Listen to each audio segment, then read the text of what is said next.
আপনি দেখবেন এখন তাওহীদের মধ্যে শিরিক ঢুকে গেছে, সুন্নতের মধ্যে বেদাত ঢুকে গেছে।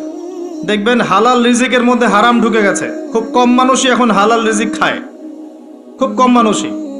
সবার ঘরে ঘরে এখন সুদ, সবার ঘরে ঘরে দেখবেন ঘুষের টাকা ঢুকছে, দুর্নীতির টাকা ঢুকছে, আত্মসাতের টাকা ঢুকছে। খুব কম মানুষ হালাল খায়। অনেক সময় দেখবেন আমরাও দাড়ি টুপি রেখেও অনেক সময় বোনদের সম্পত্তির অধিকার দেই না, এমন হয় না? আমরাও অনেক সময় ধর্মীয় লেবাসেও দেখা গেছে আমরা টাকা পয়সা আত্মসাৎ করছি না? এরকমও হিস্ট্রি আছে। খুব কম মানুষ আছে এই পৃথিবীতে যারা হালাল রিজিক খাচ্ছে।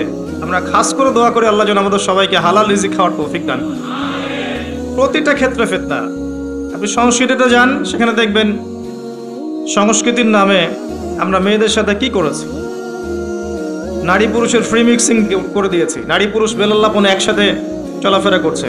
যেখানে আল্লাহ পাক কিছু চাইতে বলেছেন পর্দার আড়াল থেকে, তাই না? সূরা আহজাব পড়েন, সূরা নূর পড়েন। কিছু চাইলে একটা বেগানা নারী যদি কিছু চায় তাকে পর্দার আড়াল থেকে চাইতে হয়। আল্লাহ যেখানে বলছেন ওয়ালা তাকরাবু জিনা, জিনার কাছেও যেও না, সেখানে আমরা জিনাকে বানাচ্ছি কাছে আসার গল্প। কথা বুঝতে পারছেন? ফ্রি মিক্সিং একদম শুরু থেকে, স্কুল লাইফ থেকে শুরু হবে। একদম ওই যে ক্লাস 5-6 থেকে শুরু করে এসএসসি, এইচএসসি, অনার্স মাস্টার্স, প্রতিটা ক্ষেত্রে স্কুল, তারপর কলেজ, তারপর বিশ্ববিদ্যালয়, সবখানে ফ্রি মিক্সিং। নারী পুরুষ একসাথে ক্লাস করবে, একসাথে পড়বে, একসাথে ঘুরবে, তারা বন্ধু। আল্লাহ পাক যে সম্পর্কটাকে হারাম করেছেন এটাকে হালাল করে আমরা শিক্ষা অর্জন করছি, জ্ঞান অর্জন করছি। প্রতিটা ক্ষেত্রে ফিতনা। এরপরেও আছে পোশাকের ফিতনা, মেয়েরা ছেলেদের পোশাক পরছে। আবার কোনো কোনো ক্ষেত্রে দেখবেন ছেলেরাও মেয়েদের পোশাক পরছে। প্রতিটা ক্ষেত্রে আপনি দেখবেন।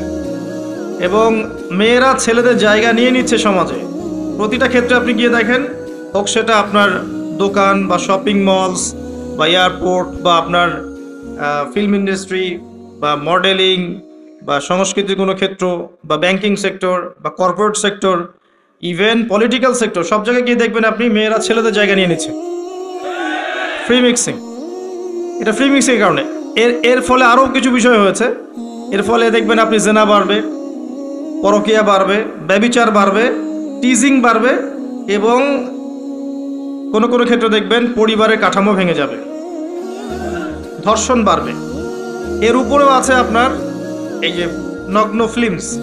এই ফিল্মসগুলো দেখার মধ্য দিয়ে এবং গোপনে গোপনে এই পাপের সংস্কৃতিতে লিপ্ত থাকার মধ্য দিয়ে মানুষ ভিতর থেকে পশু হয়ে যাচ্ছে।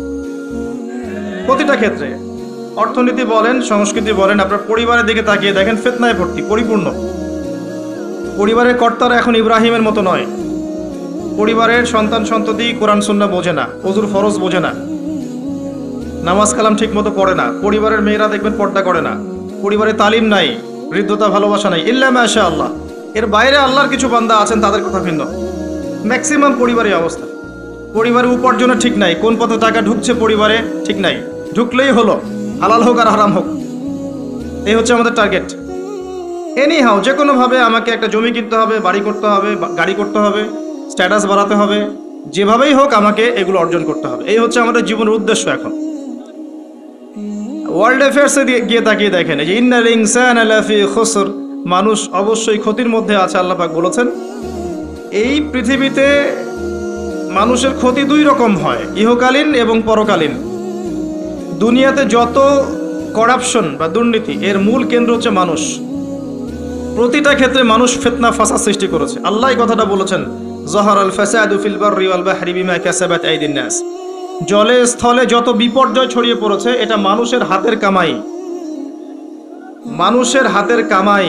এমনকি আমরা পরিবেশটাকেও নষ্ট করে ফেলেছি, আবহাওয়াকে নষ্ট করে ফেলেছি, জলবায়ু নষ্ট করে ফেলেছি, পানির স্তর নিচে নামিয়ে দিচ্ছি, অপচয় করেছি। কোনো সেক্টর বাকি রাখি নাই ফাসাদ সৃষ্টি করতে।